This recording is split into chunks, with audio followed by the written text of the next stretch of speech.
Béni soit les dieux et Père de notre Seigneur Jésus-Christ, qui nous a bénis de toute bénédiction spirituelle dans le lieu céleste en Jésus-Christ. Nzambe pe tata na nkolo na biso Yesu Kristo akumisama.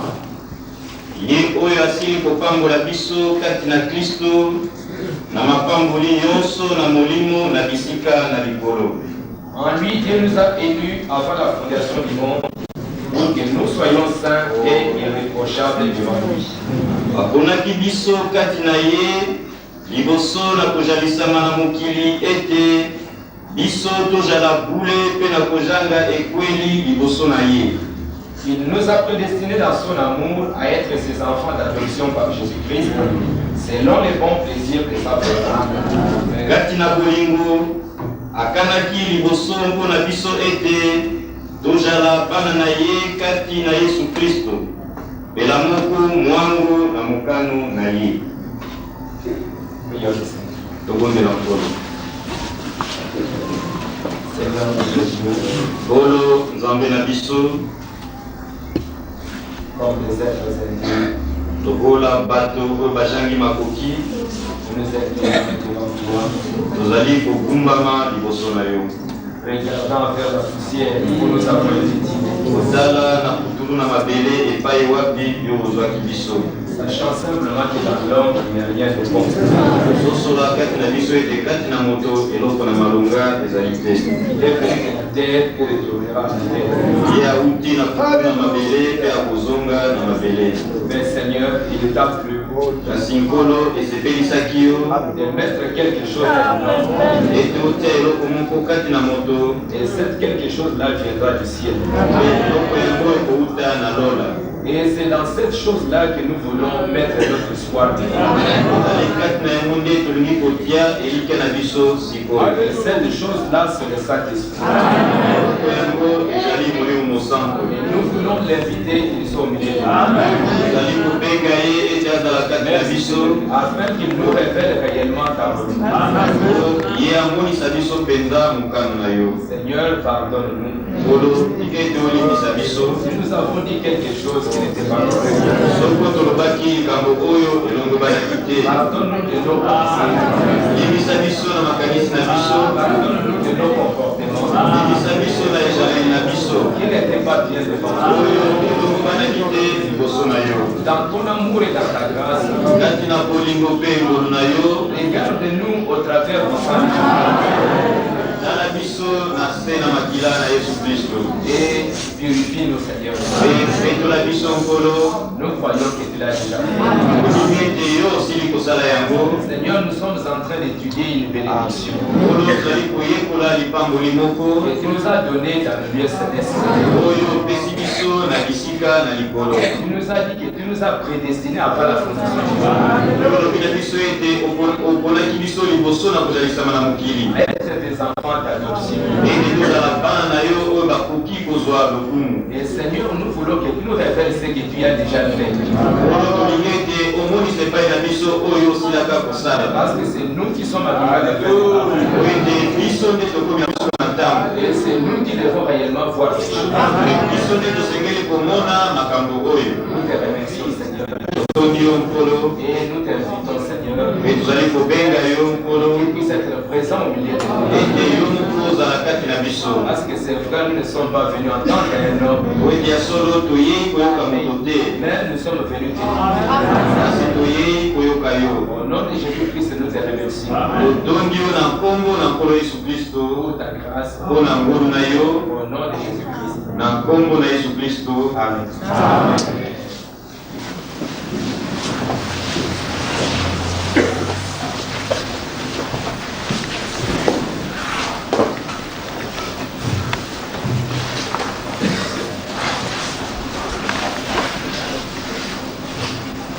Il y a un frère qui m'a posé une question là.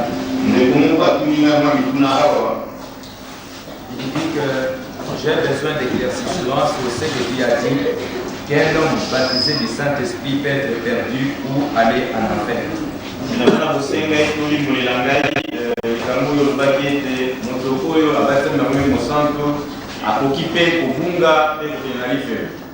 Est-ce que s'agit-il d'un homme baptisé dans l'âme ou dans l'esprit?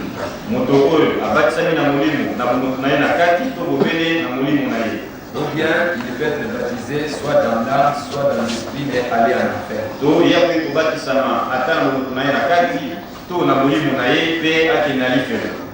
Dans la prédication Israël devant les serpents des reins, je pense qu'on lui a posé la question sur le Saint-Esprit. Il a répondu que j'ai le billet pour le ciel. Israël liboso na nyoka wana motako batunaki motuna na moyo mosantu ya yanulaki ete soko naza na moyo mosantu nazwi nzela mpona kopenalola. Dans une prédication sur les épreuves de la larme, dit attesté par le Saint-Esprit pour le ciel, vous êtes scellés pour le jour de la rédemption. Penalité ya moko kati na balebele nikubana malobi ete boyokisa molimo mosantu mawa te po ete okangami na yango mpona mokolo na bisika. Jusqu'au jour de la rédemption. Expliquez les jours de la rédemption dans les prophètes rabbis. Limbola mokolo na bisika oyo mosakoli alobi awa. Ephésiens 1, 13, 14, Paul dit que le Saint-Esprit c'est le gage de notre héritage. Na baefese mokakona moko eteni azomi na misato mpe azomi na mine polo alobi ete molimo mosantu ezali ndanga ya libula na biso en vue de la rédemption. Mpona bisiko. Expliquez-moi ce verset. Olimbolela ngai biteli mibale mpona makomi. Merci d'avance que Dieu vous bénisse. Natondi yo tika ete Nzambe apambola yo. nayebi ete mituna mpona molimo mosantu eza na motu ya mingi oyo yango nde ezali bomoi na biso. nandimi ndenge ndeko alobawa mbala mosusu nalobaki yango awa ete ndeko banama alobaki alobaki na makambo ebele. Vers les années 65, kasi na mibu 65 Dieu lui avait donné une grande révélation. Nzambe apesaki ye emoniseli monene. C'était sur la prédestination de l'âme. ezalaki na ntina na kobongisama liboso oyo ya bomoto na kati. Et c'est à cela qu'il a eu beaucoup de problèmes avec les pentecôtistes. na tia na yango azwaki mitungisi mingi na bapentekotiste. Et il y avait même une fois un Américain qui était pentecôtiste. ata mbala mosusu américain moko azalaki pentecotiste. Ils étaient venus ici dans une église pentecôtiste. bayaki na lingumba moko ya pentecotiste. Et il disait qu'avant frère Branham était bien.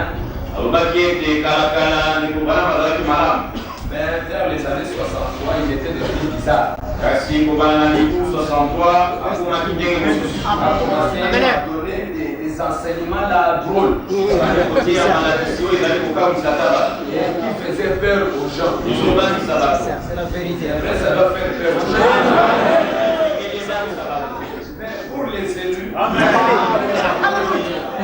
au contraire, ça nous donne de la pour les autres, ça fait peur. C'est comme nous parlons toujours Canaan. Canaan faisait peur aux autres. Mais pour Josué, Caleb,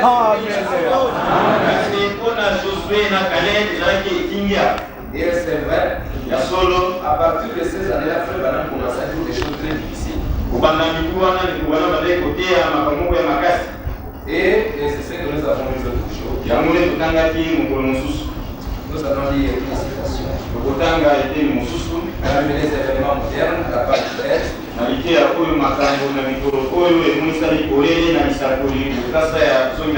Frères et sœurs,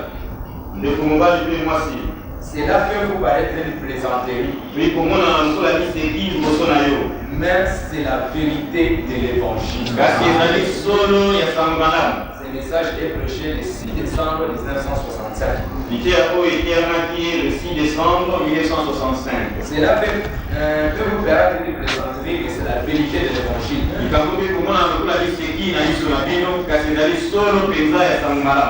Beaucoup de personnes, même remplies du Saint-Esprit, ne peuvent pas croire cela. Vous voyez comment la chose est compliquée. Vous avez le Saint-Esprit, mais vous n'arrivez pas à croire. Je vais vous dire quelque chose qui va vous donner un petit choc. Le baptême dans le Saint-Esprit ne signifie pas que vous entrerez. Pas du tout. Cela n'a rien à voir avec votre âme. L'âme se trouve en vous-même. L'intérieur. Cela doit venir de Dieu. Crois que vous suivez bien. À l'extérieur, vous possédez 5 sens. Ou 5 moyens vous permettant de prendre contact avec votre demeure terrestre. Mais en vous-même, vous possédez un esprit. Il y a quelque chose qui s'est passé, ce que je vais vous expliquer après. En rapport avec ce que je veux dire.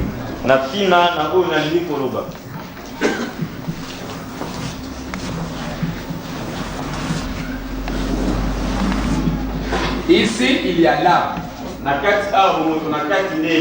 Et j'aimerais que vous puissiez aussi voir que dans les années 60, Frère Branham montrait bien qu'ici il y a le corps. Il disait qu'ici il y a l'âme. Et il mettait l'esprit ici à l'intérieur. Mais à partir de l'ouverture de cette sceau et tous les messages qui ont suivi, Frère Branham montrait que ici c'est l'esprit et à l'intérieur c'est l'âme. Amen. Donc si vous êtes un élu de Dieu, que Dieu avant la fondation du monde avait connu, dès que tu viens dans le monde, Dieu met une âme. Et cette âme-là, c'est une partie de Dieu lui-même. Il dit que l'esprit ici, c'est un esprit mondain qui peut raisonner, qui peut réfléchir, ainsi de suite. Mais c'est l'âme qui est une partie de Dieu. Et Frère Branham dit même que pour un élu, parce que cette âme, c'est la parole, cette âme, c'est comme simplement le Saint-Esprit qui dormait à l'intérieur. Les jours où où vous recevez la parole, c'est comme si le Saint-Esprit s'est réveillé. Est-ce que vous suivez bien? Donc pour cette âme qui avait été prédestinée dès avant la fondation du monde, cette âme, c'est une partie de Dieu lui-même. Mais il y a une autre personne. Il y a une autre personne qui est ici à côté.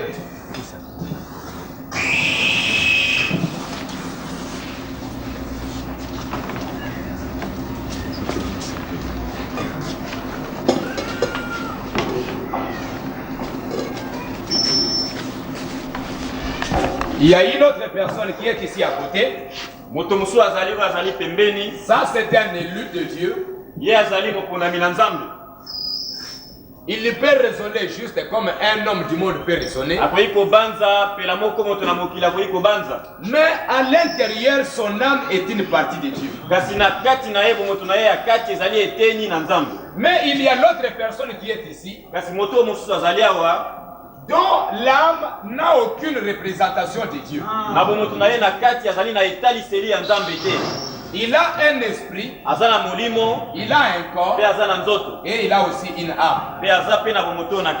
Mais frère Banam me dit maintenant, dans le message que nous venons de lire, que l'âme se trouve en vous-même, et cela doit venir de Dieu. Souvenez-vous de cela. Vous pouvez être baptisé de l'esprit authentique de Dieu et néanmoins être perdu. C'est l'âme qui est vivante. Ceci est ordonné par Dieu. Jésus n'a-t-il pas dit? Beaucoup viendront à ce moment-là et diront Seigneur, Seigneur. Et je leur dirai que je ne vous ai jamais connu. Parce que cette âme, Dieu n'a jamais connu cette âme.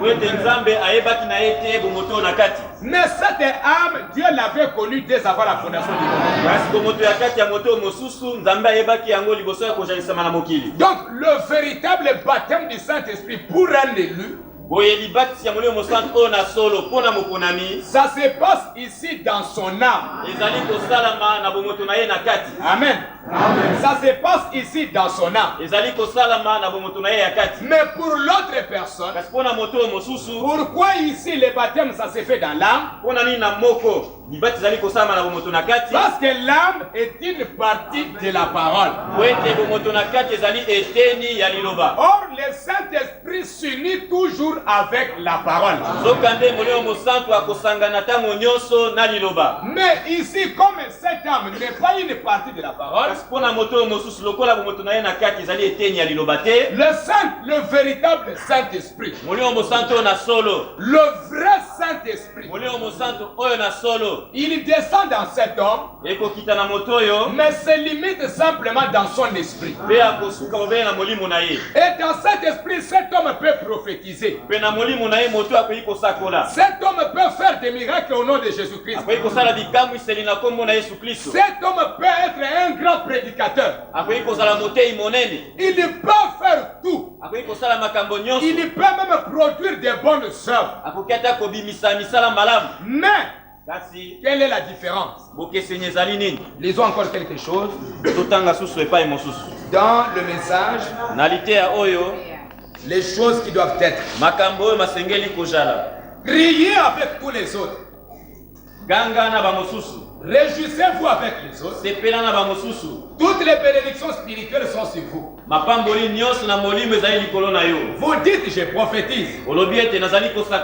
Caïphe l'a fait aussi. ainsi que Balaam. Ce n'est rien. J'ai le baptême du Saint-Esprit. Cela n'a rien à voir à faire avec cela. C'est seulement un don temporaire pour vous. Le véritable don, c'est dans votre âme. Cela est né de Dieu. Et cela contrôle l'ensemble vers la parole. Et la volonté de Dieu. Et c'est là que vous grandissez. Dans le message, ça s'est prêché le 5 décembre 65. Le 5 décembre 65. Le 7 décembre 65. Le 7 décembre 65. Dans le message être conduit. Frère Branham dit que le choix de votre conduite. Paragraphe 162. 162 et 261.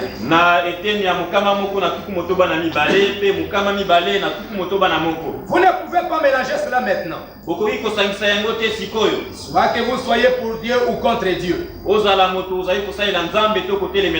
Et les actions extérieures montrent exactement ce qu'il y a à l'intérieur. Les grémoines, plantes portant des épines, type probable d'une mauvaise herbe, pense en lui-même, j'ai le baptême du Saint-Esprit. Je m'en vais au ciel. Non, monsieur. Vous pouvez avoir le baptême du Saint-Esprit toutes les heures de votre vie et être encore perdu et aller en enfer. La Bible le dit ainsi. Amen. C'est là où Frère Branham a beaucoup parlé sur la séduction du temps de la fin.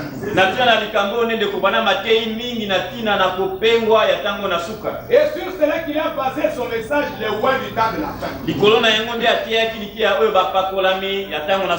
Les deux personnes ici, ils font les miracles. Ils ont de bonnes œuvres.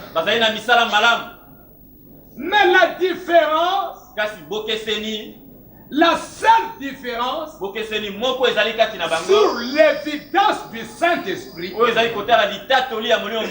c'est que cet homme ici, dans l'âme, parce que son âme est une partie de la parole, l'élu fait le miracle. L'élu prophétise. L'élu parle en langue. L'élu a de bonnes œuvres.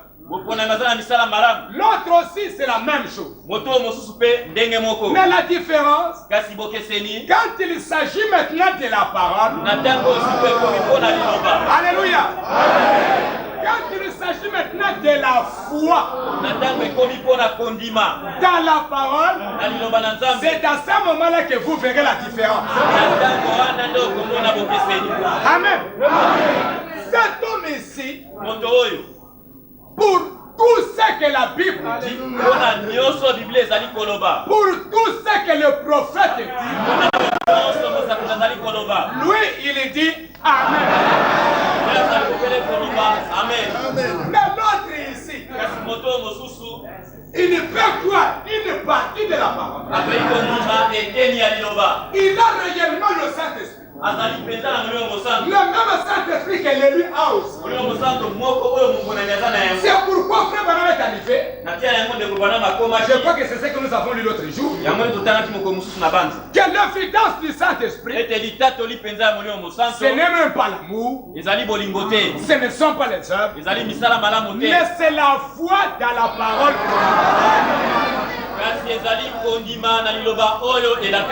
L'autre ici, il croit toute la parole. Tout ce que le prophète a dit, lui, il le croit. Mais l'autre ici, il croit une partie. Et c'est ça le temps dans lequel nous vivons. C'est pourquoi j'ai dit il y a quelque chose qui s'est passé ici. Je voulais prendre une clé. Mais quand j'ai vu la chose ici, j'ai pris ça, j'ai cru que c'était la clé. Et le frère me dit non, c'est ça, ce n'est pas la clé, voici la clé. Si vous regardez, c'est exactement la même chose. Amen. Amen. Mais ici, le copain à l'intérieur, il n'y a rien. Mais la grâce est pleine. Amen. La même chose avec l'élu. L'élu à l'intérieur, c'est plein de la parole. Mais l'autre ici à l'intérieur, il n'y a rien. Alléluia. À tel point que si tu es ici, regardez simplement les œuvres. Regardez simplement les miracles. Les deux font exactement la même chose. Ils sont blancs comme ces deux choses. Vous pouvez même être séduit. Mais pourquoi les élus ne seraient pas séduits?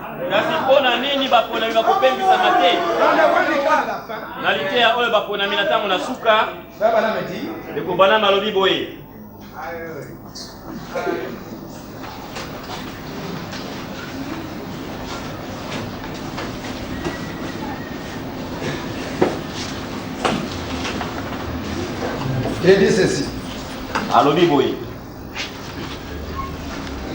Pourquoi les élus ne seraient pas séduits?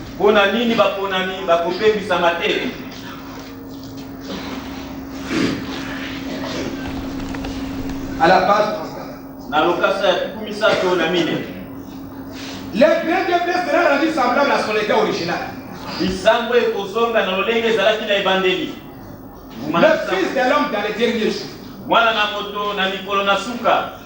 Des imitateurs s'élèveront dans ces derniers jours, cherchant à séduire les élus si possible. Regardez ces enveloppes organisées qui sont rejetées loin du grand.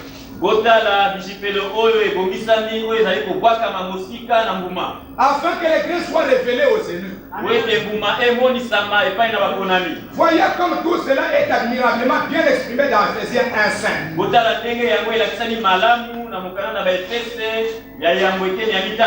Les vrais élus et prédestinés sont les seuls à ne pouvoir être séduits. Comment distinguer les uns des autres? Les prophètes rois seront faux. Et parmi eux se trouveront les vrais rois. Comment distinguer les uns des autres? Par la parole.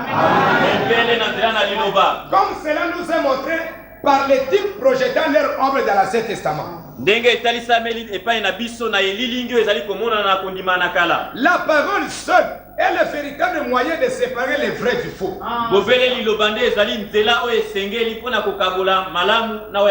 Mais pas les signes.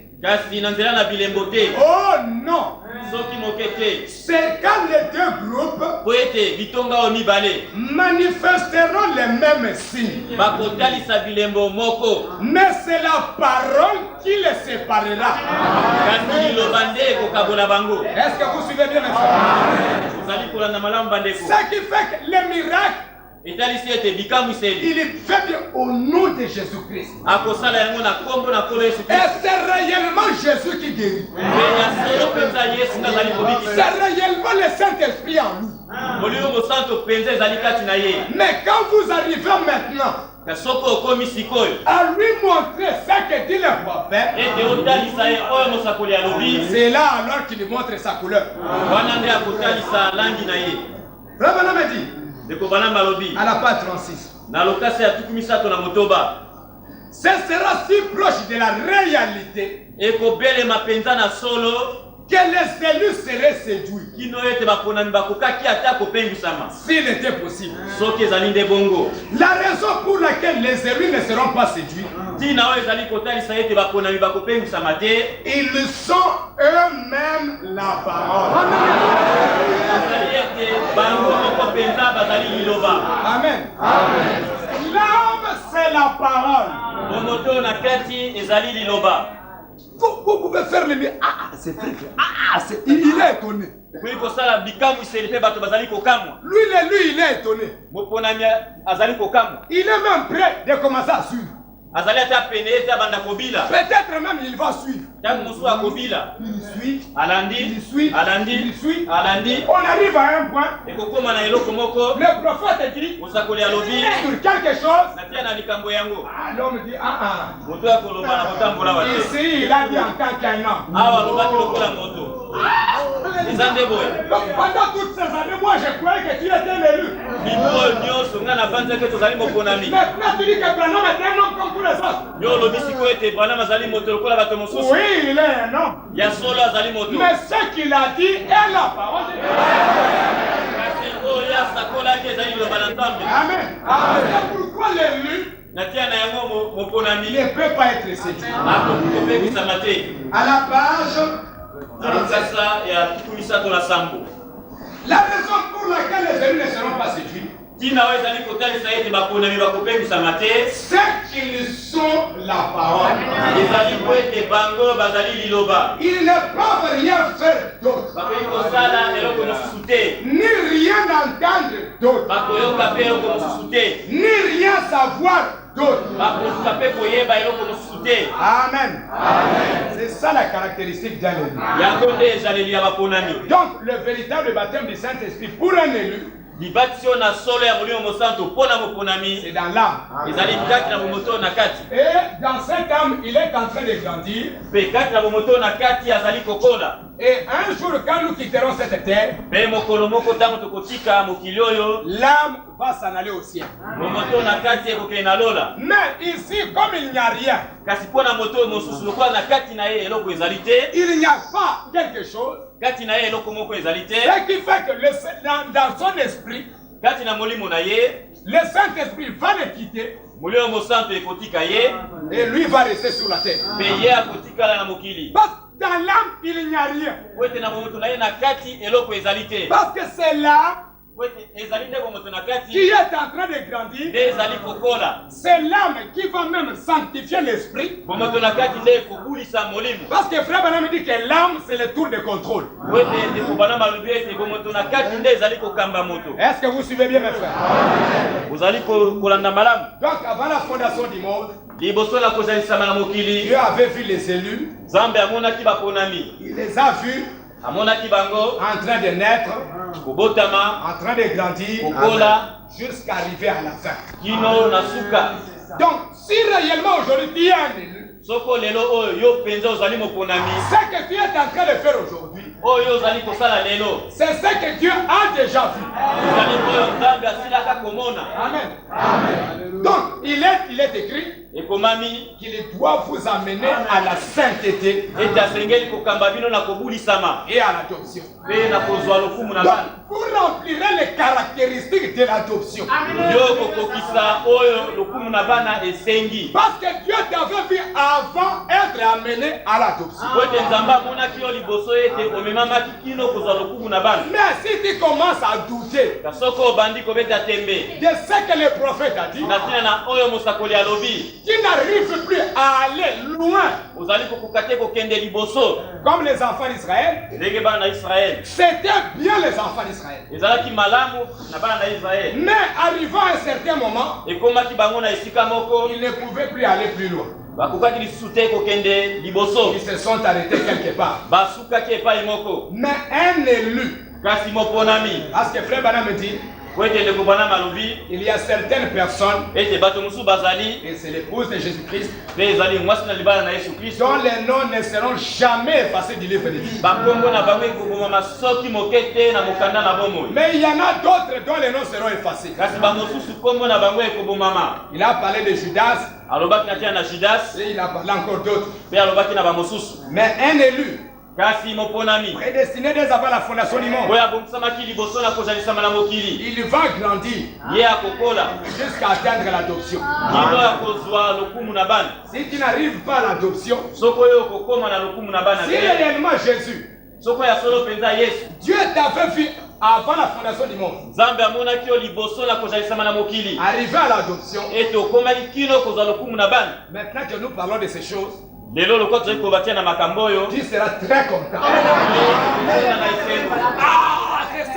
C'est ce que Dieu m'a dit avant la fondation du monde. Il m'a fait arriver à l'adoption. Maintenant Dieu est en train de me révéler comment il est en train d'accomplir cette adoption. Ça doit réellement beaucoup t'intéresser. Merci dans votre cœur. Ah, mes frères, ces choses, frères, ça ne m'intéresse pas, frère. Si ça ne t'intéresse pas, parce que nous lisons la Bible. Nous lisons le message. Si dans votre cœur il y a quelque chose qui commence, ah, frère, là, tu n'étais pas là dans les blancs. Mais je crois que ce message est venu pour nous amener à l'adoption. Amen. Bon, maintenant, allons de l'avant maintenant.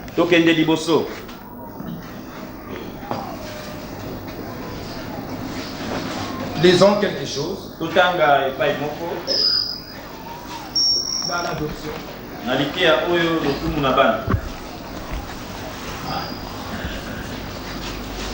Nous avons vu ce que le Père va faire en rapport avec son enfant qui lui est obéissant. Nous lisons dans le message, adoption, écoutez-le, à la page 23. Frère Branham dit ceci. Oh Dieu, laisse l'église pentecôtiste vivre.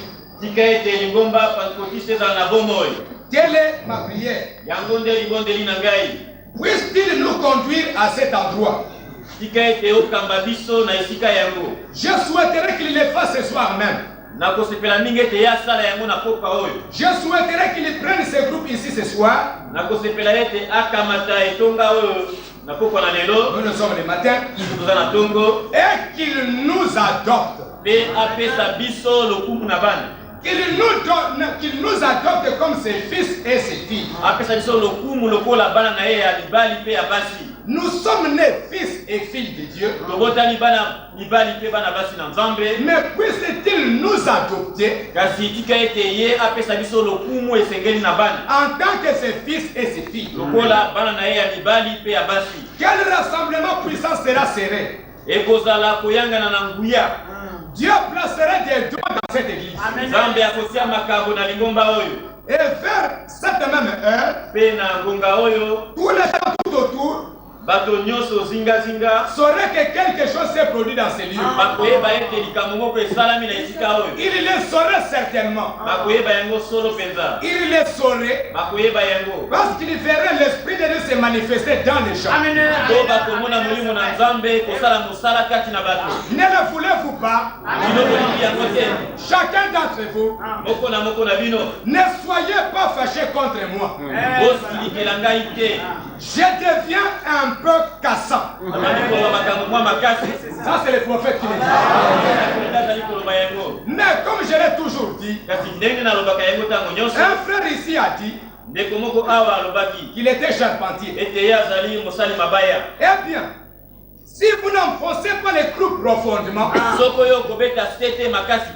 il ne tiendra pas. Il ressortira. Et si j'espère que ceci ne ressortira pas, j'espère que cela restera là à cet endroit. Et tenez-les avec les deux mains. C'était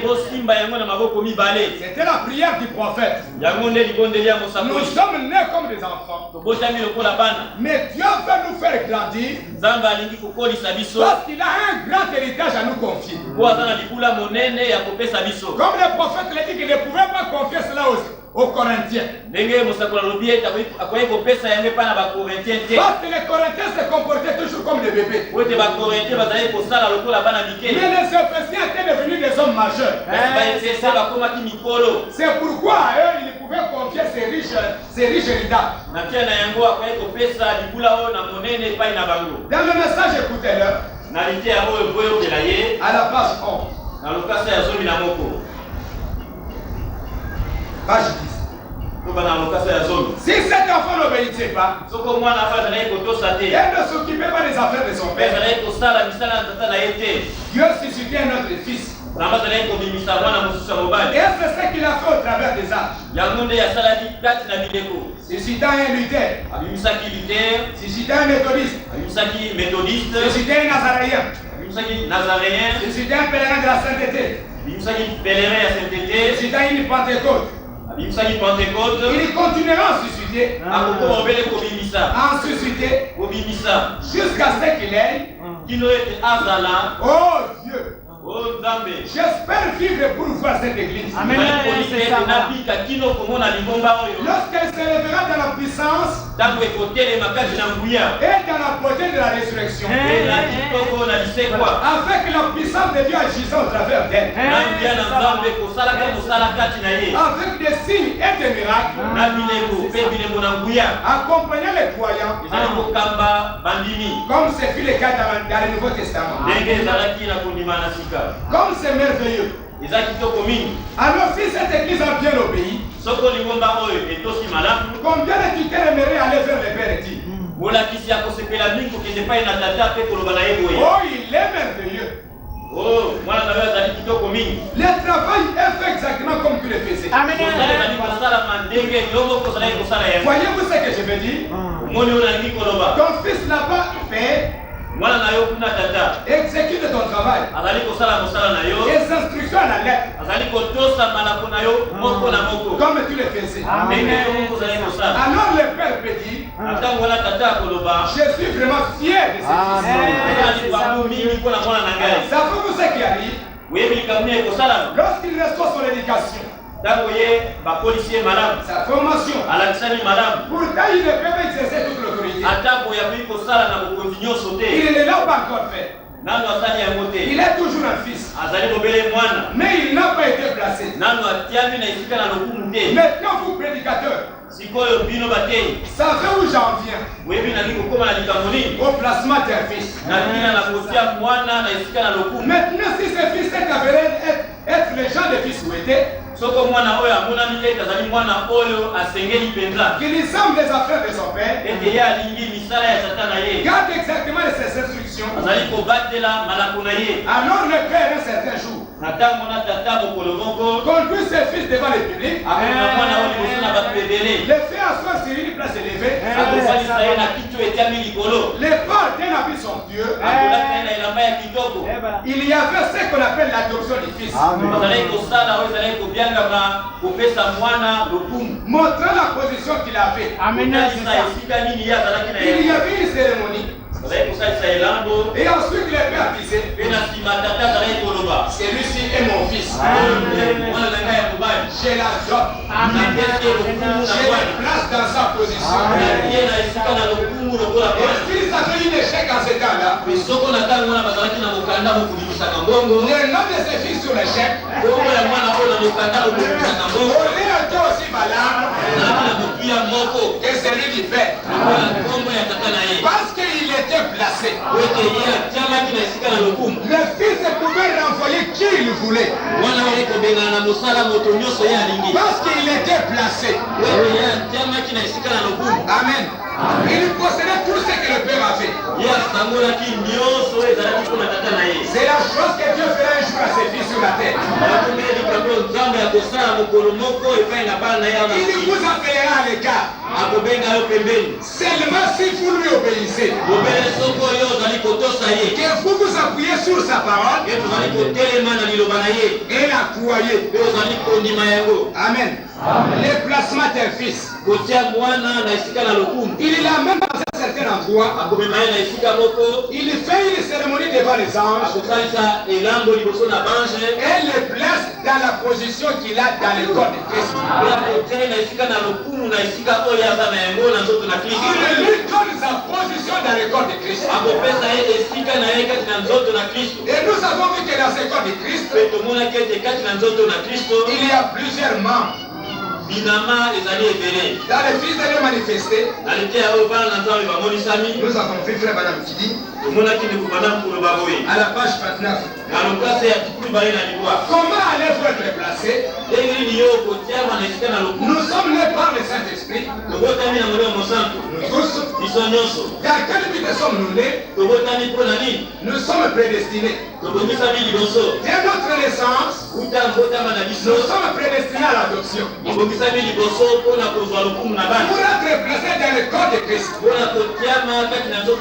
Donc c'est l'adoption qui vous donne réellement votre vraie position dans le corps de Jésus. Tu peux toujours avoir cet don. Il y en a d'autres qui peuvent avoir cet don sans être placés dans le corps de Christ. Il y en a d'autres qui peuvent faire les miracles, qui peuvent faire n'importe quoi sans être placés dans le corps de Christ. Et un jour Jésus leur dira, et nous avons fait des miracles, nous avons fait ceci. Jésus leur dira que je ne vous ai jamais connu. Mais il y a les vrais croyants, les vrais élus, ils sont prédestinés à l'adoption. Pour les vrais élus, c'est l'adoption qui révèle réellement ce qu'ils doivent faire dans le Christ. Voyez-vous ce que je veux dire? Qu'est-ce que le corps de Christ? Les uns sont apôtres, les autres sont prophètes, docteurs, évangélistes et pasteurs. Nous sommes appelés. D'autres ont les dons de l'âme. Je crois que vous suivez bien. Il y a d'autres qui sont les prophètes, d'autres les docteurs, d'autres les évangélistes. Dieu a placé dans l'église par l'adoption. Là, ils ne sont pas venus par l'imposition de la main d'un homme. Mais c'est Dieu lui-même. Il leur a imposé les mains et les a placés dans le corps de Jésus-Christ. Les autres ont les dons de l'âme. Les autres ont l'interprétation de l'âme. Les autres ont la sagesse. Les autres ont la connaissance. Les autres ont les dons d'opérer des miracles. Tous ces différents dons. Et c'est ce que Dieu est en train de donner à son corps. Par la véritable adoption. Dans le message, je serai toujours dans l'église de les manifester.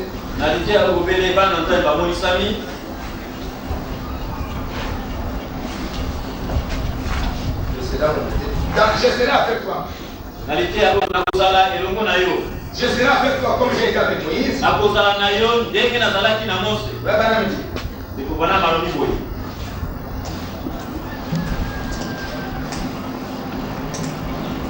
Donc, disons d'abord dans qui est manifesté à la page 28. Maintenant, nous en sommes là. Mes amis, êtes-vous prêts? Maintenant c'est un peu tard. Mais que chacun se morde les doigts pour se tenir réveillé. Pensez votre âme. Prenez courage une minute. Maintenant nous allons placer l'église. Maintenant, quand l'église en arrive à ce point-là, il dit, Manassé, tu appartiens à cet endroit. Ephraïm à celui-ci. Exactement comme Josué l'a fait pour les enfants d'Israël. Vous allez remarquer qu'ils sont entrés à Canaan. Quand ils sont entrés, ils ont fait 40 ans. Ils se sont battus 40 ans. Et ce n'est qu'après 40 ans et Josué a commencé maintenant à partager les pays. Ephraïm ici, Manassé là-bas, et ainsi de suite. Auparavant, ils ont combattu ensemble dans le pays. Ils sont tous entrés, ils ont combattu pour posséder d'abord les territoires. Mais après avoir combattu plusieurs années, Josué dit maintenant c'est le temps de placement. Maintenant c'est le temps de l'adoption. Maintenant qu'est-ce que Josué a fait? Paragraphe 127, je serai avec toi.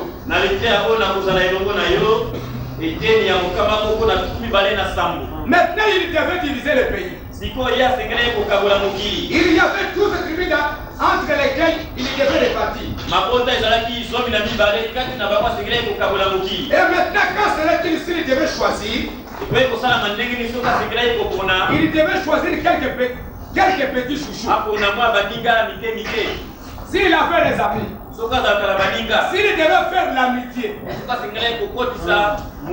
s'il pouvait par exemple dire Caleb, comme toi tu es mon ami, comme nous avons combattu ensemble, bon, je choisissais où est-ce que tu veux aller. Non, Josué n'a pas fait ça. Josué n'a pas regardé à ça. Amen. Quand sera-t-il s'il préférait la tribu de Gad à celle d'Ephraïm, la tribu de Joseph à celle de Juda, mais il ne l'a pas fait de cette manière-là. Il l'a réparti d'après la parole révélée. Est-ce que vous suivez bien? Josué, lui, il avait le plan dans sa main. Il a réparti les choses d'après la parole révélée. Par l'esprit. Il l'a divisé d'après les tribus. Et remarquez, il l'a fait par révélation. Par discernement. Oh là là. Il l'a fait par le discernement de l'esprit de Dieu. Et c'est pourquoi quand nous lisons dans la Bible, nous lisons un peu dans Josué. Quand Josué a commencé à partager les pays,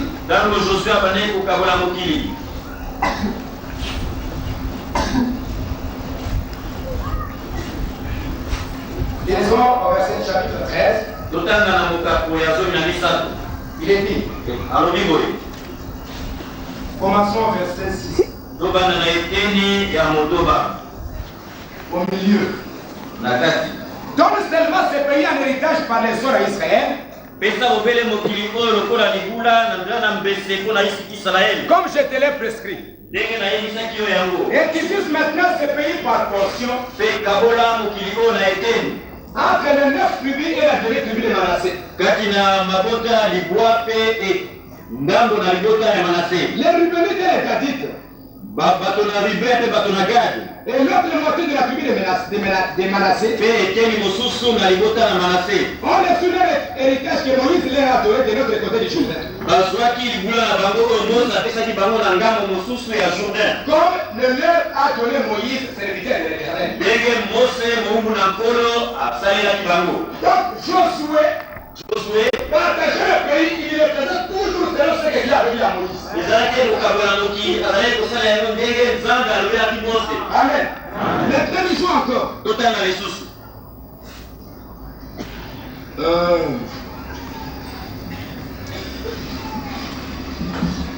Au chapitre 14. Na mukapo ya 14. Le verset 2. Na eteni ya mibale. Les partages une nuit d'après le sort. Libula na bango ezalaki na mondenge. Les partages. Okabula mokili basalaki yango na mbese to mondenge.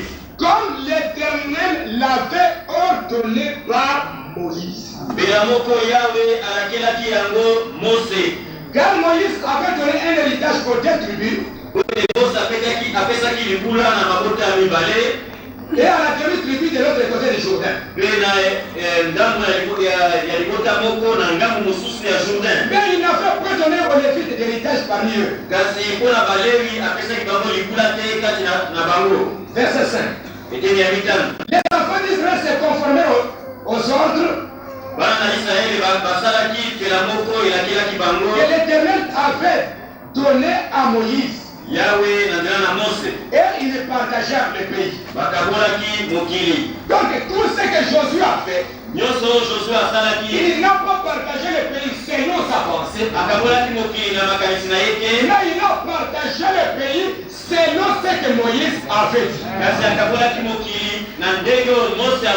C'est pourquoi le premier commandement que Dieu a donné à Josué,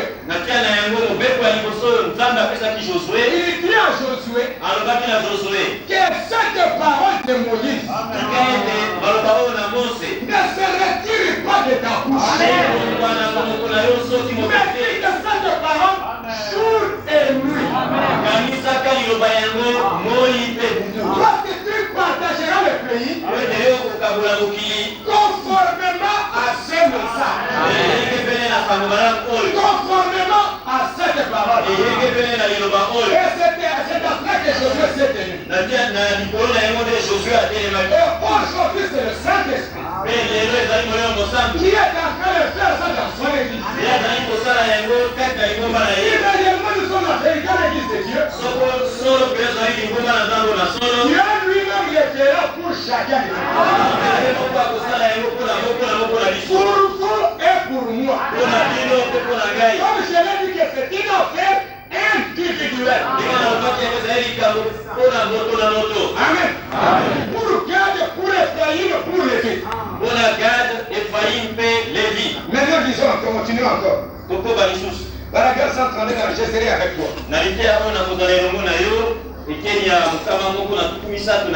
Maintenant, par discernement spirituel, Josué le nouveau chef, par discernement spirituel, a placé chacun exactement où il devait être. Il a diffusé le pays juste exactement. Un objectif d'aujourd'hui. Et c'est pourquoi il nous faut un Josué aujourd'hui. Le problème aujourd'hui, quand nous sommes entrés dans notre terre promise, Gad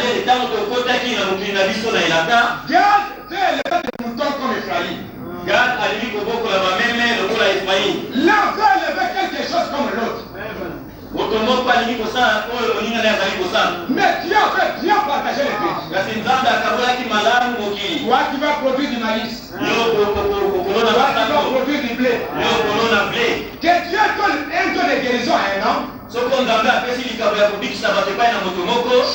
homme veut un don de guérison.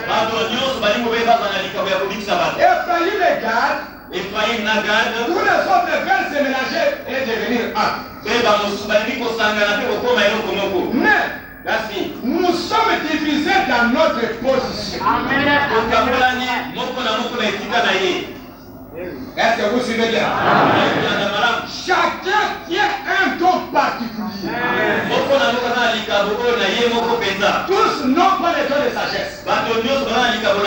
Tous ne prophétisent pas. Tous ne parlent pas là. Tous ne sont pas prophètes. Mais Dieu a placé dans l'église certains qui prophétisent, certains qui parlent là. Nous voulons faire en sorte que tous parlent là. Voyez-vous combien il y a de la confusion. Mais lorsque chacun par un chef était séparé par discernement spirituel et placé dans le corps. Ils sont restés là. Ils sont devenus la crème de la terre. Oh Dieu, donne-nous un Josué. Oh Dieu, donne-nous un Josué qui garde la commission avec la parole. Et dans ça, frère Branham montre que la mission de Josué devait s'accomplir au travers du ministère de William Branham. Amen. C'est au travers de son ministère que Dieu devait réellement placer son église. Amener son église à l'adoption. Amen. Et maintenant, comme nous l'avons vu, il y a beaucoup de choses dans le corps. Parce que l'adoption c'est dans le corps de Jésus-Christ. Il y a plusieurs dons. Mais frère Branham dit encore, comme nous l'avons lu l'autre jour, parce que parfois tu vas te demander mes frères dans le message de mystère prédestiné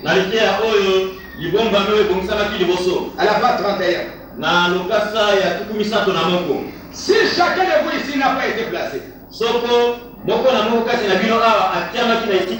ne serez peut-être rien d'autre qu'une ménagère. Frère Branham, je n'ai rien fait de ma vie, je ne suis pas un prédicateur. Eh bien, peut-être que Dieu vous a placé ici pour élever une famille. Si tu es peut-être une femme, peut-être tu n'as pas les dons de prophétie, ou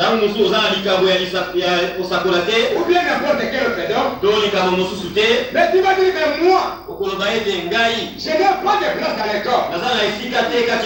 Parce que dans le corps, il n'y a pas simplement les 5 ministères, il n'y a pas simplement les dons de prophétie, mais il y a encore beaucoup d'autres choses.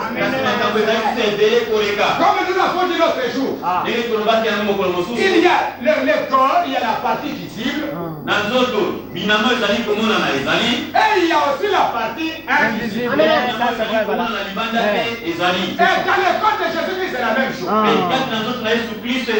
Il y a des parties visibles. Si quelqu'un a un don de guérison, on peut le faire visiblement. Si quelqu'un a un don de parler en langue, on peut le faire visiblement. Mais il y a d'autres parties invisibles aussi. Mais qui sont réellement dans le corps de Jésus-Christ. Peut-être que toi tu es une femme. Tu es une ménagère. Tu vas dire, mais moi je suis une ménagère. Mais quelle est ma place dans le corps de Jésus-Christ? Qu'est-ce que je suis en train de faire pour servir Dieu? Et le message tournait le regard vers Jésus. À la page 17, Frère Branham dit, il parlait de sa femme. Un jour, sa femme s'était fâchée contre lui. Il avait claqué la porte. Et à cause de ce qu'elle avait fait, il est venu vers son prophète. Il dit à son prophète, comme elle a fait ça, exactement comme Marie avait fait envers Moïse, je vais la frapper. Frère Branham dit, non, il n'a pas fait ça intentionnellement. Mais comme elle l'a fait, elle sera malade. Et la chose est arrivée. Un maître a été malade. Elle est partie à l'hôpital. Et quand elle est partie à l'hôpital, elle a fait, je crois, une tumeur. Elle a fait gauche, je crois. Et maintenant, quand elle est arrivée là-bas, on voulait maintenant l'opérer. Ça fait plusieurs années. Il a téléphoné Frère Branham pour lui dire, dans quelques minutes, on va m'opérer. na sima na minute moke bakopasona ngai peli na nganga. Et frère Branham met ça en rapport avec le troisième boule. Mais le Branham a dit kokanisa yango na eteni ya misatu ya mosala na ye. Il dit qu'il s'est agenouillé. alobi ete ye afukamaki. Et pourquoi il commençait à prier pour sa femme? Amani kobondela mpo na mwasi na ye. Il dit Seigneur, alobi nkolo, sois miséricordieux envers elle. yokela ye mawa. Seigneur, ne permets pas que cela soit ma main. kopesa nzela te de eloko oyo evimbi ye ezala cancer. Fais que ces docteurs attendent jusqu'au premier client pour l'enlever. Sala ete na minganga oyo bazela liboso ya kolongola yango. Mais après, quand la chose était arrivée, kasi nsima ya likambo oyo kokoma, frère Branham a commencé à prier. ekobana bazali kobondela. Il dit Seigneur, je te demande. alobi ete ekolo nasengi yo. Parce qu'il a entendu une fois qu'il lui dit demande ce que tu veux, cela va être accordé. alobaki mongongo koloba na ete senga oyo olingi mpe ekopesamela yo. Et frère Branham a dit je demande. ekobana balobi ete nasengi avant que les docteurs puissent mettre sa main, liboso ete monganga asimba mbeli na ye, que la grosseur puisse disparaître. eloko esimbi ye elimwa. Exactement la chose s'est accomplie. Mpe esalamaki obeye na motindo wana. Maintenant, frère Branham dit sikoyo ekobana maza koloba. Seigneur n'a pas fait elle n'a pas une seule fois prononcé un mot. mwasi na nga nano aloba likambo moko te ya mabe. Quand je partais tenir des réunions ezalaki ngai kokende kosala biyanganeli et que j'étais absent pendant des mois, mpe nazali kokende mosika na ye basanda ebele. cette femme mwasi oyo n'a rien dit de mal. aloba na ngai eloko moko ya mabe te. C'est qu'elle a fait ça, il n'a pas fait ça intentionnellement. likambo oyo asali yango na nko te. Je crois que ça doit être aussi un modèle pour nos soeurs. basi esengeli ezala mpe ndakisa mpo na bandeko na biso ya basi. Une soeur qui veut tout répondre de mauvais à son mari. ndeko mwasi ya kobele kozongisa na lo mabe epai na mobali na Ce ye n'est pas bien. ezali malamu te. Mais quand frère Branham a intercédé pour sa femme, sikoyo ndeko bana bazali kosenga mawa mpo na mwasi na ye. frère Branham a dit pour Sarah, ndeko bana balobi mpo na sara quand elle avait menti, ntango ye akosaki que Dieu voulait la tuer. ete nzambe alingi kokoma ye. Parce qu'en disant que je n'ai pas ri, po ete ntango ye alobaki ete ngai naseki te, c'est comme si Dieu avait menti. etangisaki ete nzambe akosaki. Dieu voulait tuer Sarah. nzambe alingai kokoma sara. Mais frère Branham a dit, kasi ndeko bana balobi comme Sarah était une partie d'Abraham, mpona sara azalaki eteni ya Dieu Abraham, ne pouvait pas tuer Sarah. kokoma sara te. Amen. Il y a une partie de son mari. yo ndeko mwasi ozali eteni ya mobali na yo. Elle n'a pas ouvert la bouche une seule fois ce sujet. ye afungolaki monoko atambala moko te na tina na yango. Elle a toujours envoyé mes habits au nettoyage. amemaka bilamba na ngai po ete basukola yango. Elle a lavé mes chemises. asukolaka bashemise na ngai. Et c'est reste que vous lavez aussi les chemises de votre mari. ndeko mwasi yo osukolaka bilamba ya mobali na yo. Est-ce que vous la faites réellement gentiment? osalaka yango na esengo. Elle a toujours fait ça. ye ntango nyonso azali kosala yango Et tout préparé pour mon départ. mpe abongisaka biloko nyonso mpo na mobembo na ngai Vous avez tenu des réunions. ete nakende kosala biyanganeli. Et pourtant, kasi ata boye elle se demande encore comment elle peut servir Dieu. ye azali komitu na ndenge nini akoki kosalela nzambe. Pour femme, bino basi en servant votre mari, ezala kosalela mibali na bino. vous servez Dieu. Amen. Amen. Lorsque tu es en train de servir ton mari là, ntango ozali kosalela mobali na yo parce que la Bible dit, po ete biblia elobi obéissez à votre mari, tosala mobali na yo, soyez soumis à vos maris tosala mobali na yo comme au Seigneur. ndenge koko ozali kotosa nkolo. En obéissant à votre mari, ezali yo kotosa mobali na en yo, servant votre mari, ezali yo kosalela mobali na yo, vous êtes en train de servir Dieu. ozali kosalela nzambe, Amen. Donc, vous êtes en train de rendre un service. ozali kosala mosala. Et frère Branham me dit encore, mpe ndeko bana balobi susu boye dans le message, na liteya oyo appelant Jésus sur la scène. kobenga yesu ete asala mosala. Donc, dès que vous servez votre mari, ntango oyo ozali kosalela mobali na yo, vous lavez ses vêtements, ozali kosukola bilamba na ye, tout ce que vous faites là, nyonso oyo ozali kosala vous êtes en train de servir Dieu. ozali kosalela nzambe. Mais que frère Branham me dit là, sikoyo ndeko bana bazali koloba boye paragraphe 63, Jean pourrait avoir dit quelque chose comme ceci. Il dit, juste lorsque j'étais un petit garçon, nous vivions dans la vallée de Jéricho. Je me souviens que ma mère juive avait l'habitude de me bercer pour me faire dormir les après-midi, afin de prendre ma sieste. J'avais l'habitude de regarder dans ses yeux, et elle me racontait les histoires de la Bible. Et vous savez, c'est une bonne chose pour une mère de faire de même pour son enfant. Et élever l'enfant dans la voie qu'il doit suivre. Quand tu es en train d'élever ton enfant dans la véritable voie du Seigneur, comme nous allons le voir, frère Branham me dit, peut-être tu vas dire que je n'ai rien fait. Mais le fait de préparer cet enfant, j'impliquais cet enfant dans la voie du Seigneur. Un jour, cet enfant sera un prédicateur. Et toi, tu recevras la bénédiction pour avoir élevé un enfant. Et c'est la raison pour laquelle Dieu t'a placé sur la terre. Tu as élevé ton enfant. Tu lui as parlé des histoires de la Bible. Tu l'as bien élevé.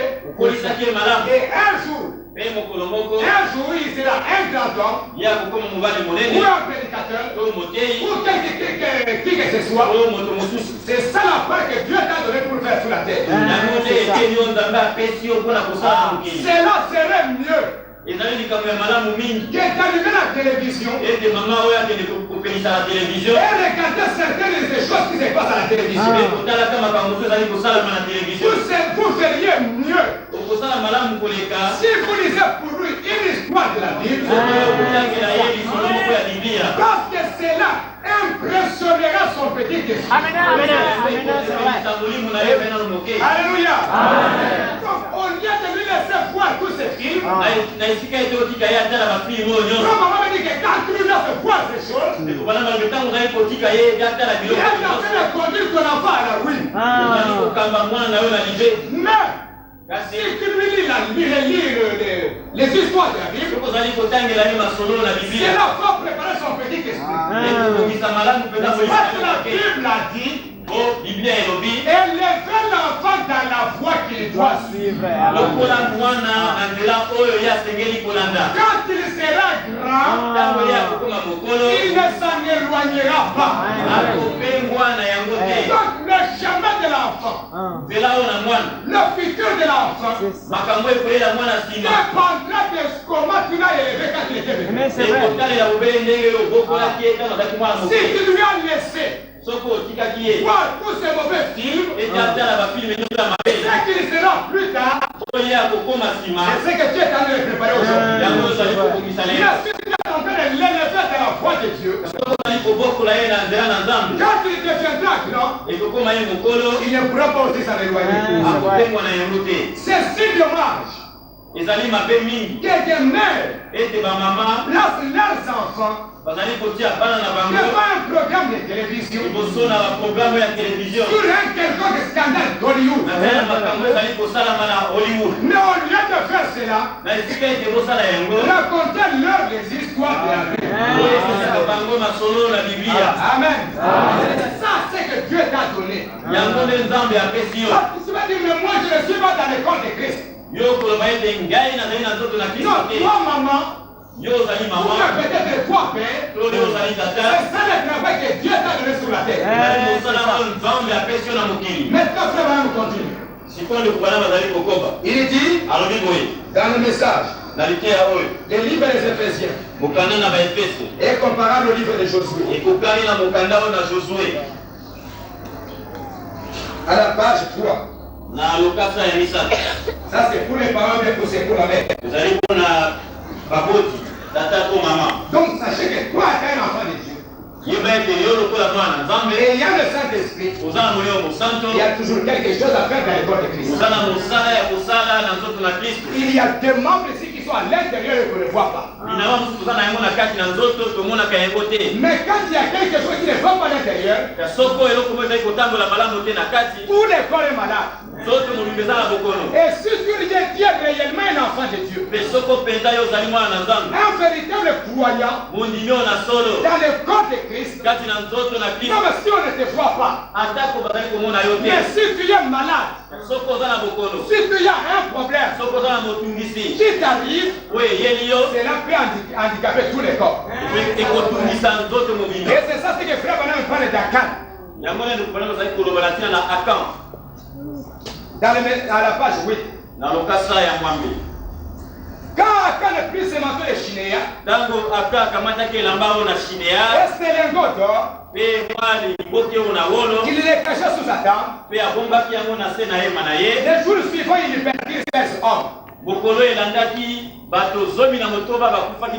Josué dit arrêtez. Il y a quelque chose qui ne va pas. Nous allons proclamer un jeûne de 7 jours. Car Dieu nous a donné la promesse que rien ne pourrait nous nuire. Et nos ennemis tomberaient à nos pieds. Il y a donc quelque chose de faux par ici. Quelque chose de faux quelque part. Quand ils ont vu qu'ils ont commencé à perdre la bataille, ils ont dit arrêtons-nous. Il y a quelque chose qui ne va pas dans le corps. Pourquoi sont-ils morts? Des hommes innocents. Parce qu'un homme était sorti de la ligne. Voyez-vous la raison pour laquelle il est nécessaire d'enseigner ceci. L'église doit s'aligner. Elle doit s'aligner avec la parole de Dieu. Elle doit s'aligner avec Dieu. Et les uns avec les autres. Marchant droitement. Sauve-moi devant tous les hommes. Et craignant Dieu. Car Akan a quitté la ligne. Il est allé toucher à un interdit. La défaite est entrée dans le camp. Frère Branham dit qu'il est sorti de la ligne. Et cela a amené la défaite. C'est pourquoi aujourd'hui, Josué, quand il a vu ça, il a dit arrêtons-nous maintenant. On voit qu'il y a quelque chose qui ne va pas. Akan, on ne le connaissait pas. Akan était à l'intérieur quelque part. Comme aujourd'hui, nous pouvons être là. S'il y a un membre du corps du Christ quelque part qui a quitté sa place, qui a fait quelque chose de mal, ces mal-là vont nous attraper nous tous. Est-ce que vous suivez mes frères? C'est pourquoi chacun de nous doit reconnaître sa vraie position. Maintenant, toujours dans ce message-là, à la page 3, nous sommes simplement placés ici dans un but. Pour faire quelque chose. Maintenant, beaucoup de ces mères au visage bienveillant, assises là qui ont peut-être 60 ou 70 ans, pourrait dire, eh bien, qu'est-ce que je fais, frère Branham? Tu étais une vieille maman. Tu vas dire, mais est-ce que moi je suis dans le corps? Vous avez élevé vos enfants. Vous avez fait ce que vous étiez censé faire. Amen. Il y a une fois, frère Branham, quand il est pas de l'autre côté, on lui a montré une femme. Et on lui a demandé est-ce que tu reconnais cette femme? Frère Branham dit non, je ne la reconnais pas. Et donc je lui ai dit que cette femme était complétée à l'âge de 90 ans. Et elle priait beaucoup pour vous. Et cette prière-là, qu'elle faisait pour les serviteurs de Dieu. Elle avait toujours un souci dans son cœur pour prier pour les serviteurs de Dieu. C'était aussi sa place dans le corps. Puissant chaque jour que tu es, conduis toujours à prier pour les serviteurs de Dieu. Tu te sens toujours conduit à prier pour tes frères. Tu vas te demander, mais quelle est ma place dans le corps? La place dans le corps est de prier pour les saints. Qui va croire que c'est une petite chose? Mais Paul mettait la réussite de son ministère sur les prières des saints. Il dit que priez beaucoup pour moi. Afin que quand je vais aller dans les champs, que les lions, que les chiens puissent être battus et que l'évangile soit prêché avec hardiesse et que les enfants de Dieu soient réellement délivrés. Parce que vos prières, c'est comme une force que vous mettez sous le dos du prédicateur. Et quand il est en train de partir, il est accompagné de vos prières. Et c'est la victoire. Amen. C'est comme les mains. Moïse, quand il était sur la montagne, il était déjà vieux. Il était déjà faible. Mais quand Israël se battait avec les Amalécites, maintenant, Moïse, quand il levait les mains, pour montrer qu'il a prié, quand nous sommes à genoux et nous prions, quand Moïse levait les mains, Israël avait la victoire. Quand Moïse baissait les mains, Israël avait une défaite. Alors ils ont eu Aaron, une avec quelqu'un d'autre. Ils sont venus. Ils ont élevé les mains de Moïse. Ils ont planté les mains de Moïse en haut. Et à ce moment-là que les mains de Moïse étaient toujours en haut, Israël avait toujours la victoire. Et quand vous sortez, vous priez dans vos chambres, mes frères, vous priez pour les serviteurs de Dieu. Vous priez pour la parole. Vous priez pour l'église. Il y aura toujours la victoire. Vous faites partie du corps de Christ. Amen. C'est vrai. Maintenant, on continue. Peut-être qu'un vieux papa dira, j'ai labouré les champs, mais je n'ai jamais prêché. Mais vous avez rempli parfaitement la tâche pour laquelle Dieu vous a envoyé. Dieu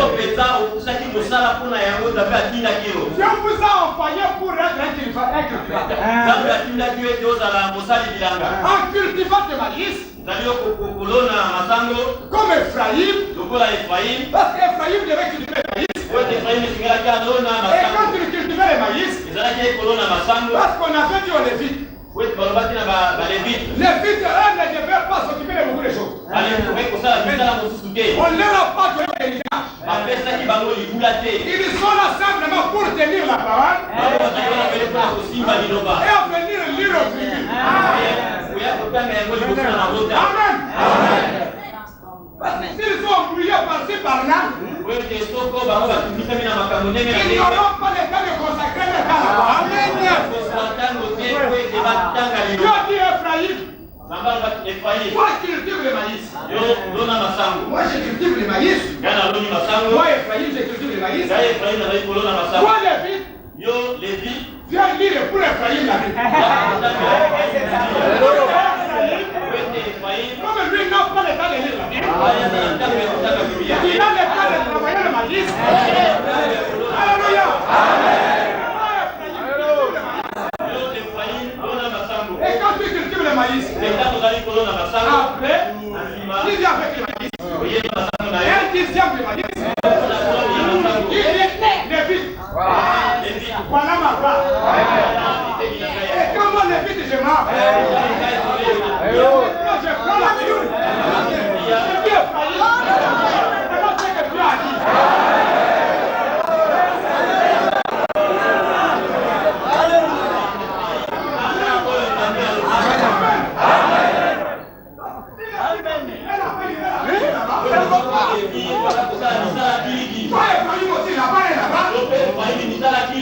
On n'a pas le temps.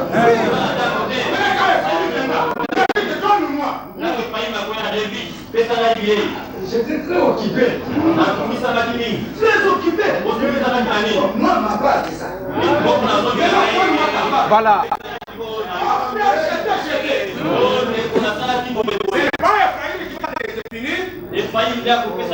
Mais c'est Dieu qui t'avait placé là, qui va te demander quoi. Alléluia. Vous avez rempli parfaitement la tâche que Dieu vous avait envoyée. Il y a une place pour vous. J'ai parlé hier à un vieux docteur. Il connaît très bien l'un de mes amis. Il a autour de 90 ans. Sa belle-sœur est ici. Elle était quelque peu inquiète à son sujet. Je suis allé les voir. Aussitôt que j'ai commencé à lui parler, il s'illumina et me fit le récit d'une tournée de chasse qu'il avait faite de nombreuses années auparavant dans le Colorado. La même région dans laquelle je chasse. Il dit, en ce temps-là, je me déplaçais dans mon buggy à cheval ou à cheval. Je fixais mes sacoches à la selle. Ça, c'est le docteur qui parle.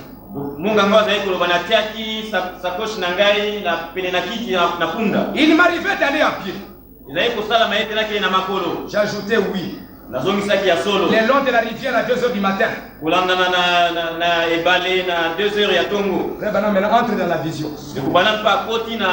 Le docteur disait que j'allais par-ci par-là. Donc, frère, maintenant, entre dans la vision. Il dit oui. Quand tu allais le long de la rivière, avec ta lanterne, pour essayer de repérer la maison où se trouvait un petit enfant souffrant de maux d'estomac. Amen. J'ai dit, vous savez, docteur, je crois que de l'autre côté de cette ligne de démarcation, entre ce qui est mortel et l'immortalité, Dieu a un endroit pour les bons vieux docteurs qui ont servi de cette manière. Des grosses larmes remplirent ses yeux. Et il commença à pleurer. Et il lui dit, je lui dis ce que Jésus avait déclaré. Et le miséricordieux, car ils obtiendront miséricorde. Revenons me dire à ce vieux docteur. Il dit aussi que toi aussi il y a une place de l'autre côté. Quand tu es en train de partir pour aider ceux qui sont malades, et que tu as un les croyants, peut-être tu ne prêcheras pas l'évangile. Mais en faisant ce que tu es en train de faire, tu prends miséricorde. Pour ceux qui sont malades, il y aura aussi une place quelque part.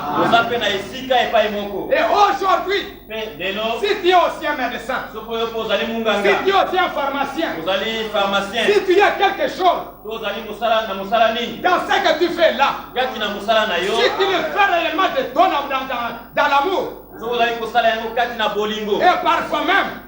et parfois même, il y a des malades qui viennent et que toi-même tu n'arrives pas à les guérir. Je lui dis, maman, la médecine n'a pas pu faire quelque chose. Mais tu sais, je connais qu'il y a un Dieu. Dieu peut te guérir. Est-ce que veux-tu que j'ai pris pour toi? Pour ton enfant. Oui, docteur. Au nom de Jésus-Christ. Parce que tu es un enfant adopté. Alléluia. Et tu es un docteur. Ainsi, en tant que fils adopté, tu as l'autorité. Parce que Dieu t'a dit, tu imposeras les mains aux malades et les malades seront guéris. Au nom de Jésus, sois guéri. Et l'enfant est guéri. Il y a une place dans le corps. Amen. Maintenant, me dit encore, dans le message, l'influence d'un autre. Lisons d'abord dans les 3 sortes de croyants. À la page 17. Personne ne peut prendre ta place. Tu dis, je suis juste une ménagère. Personne ne peut prendre ta place. Dieu, dans sa grande économie, a établi le corps en ordre. Jusqu'à ce que personne d'autre ne peut prendre ta place. Nous avons tous une place. Chacun a une place. Chacun de nous est évangéliste. Quelques-uns parmi nous sont évangélistes.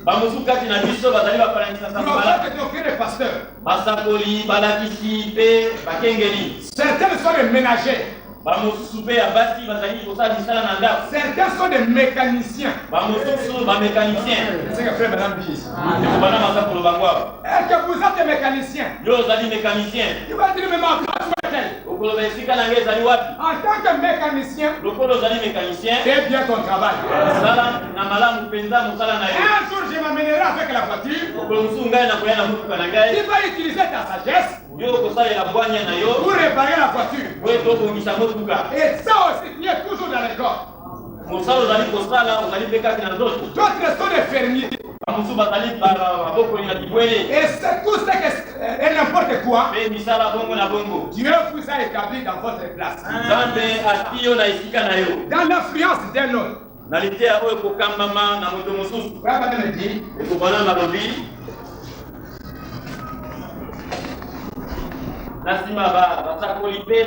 Qu'est-ce que c'est les pasteurs? Dieu les a placés là pour le perfectionnement de l'église. Les hommes d'affaires devraient témoigner. Amen. Si vous êtes un homme d'affaires, si vous avez des affaires, la place n'est pas à la chair.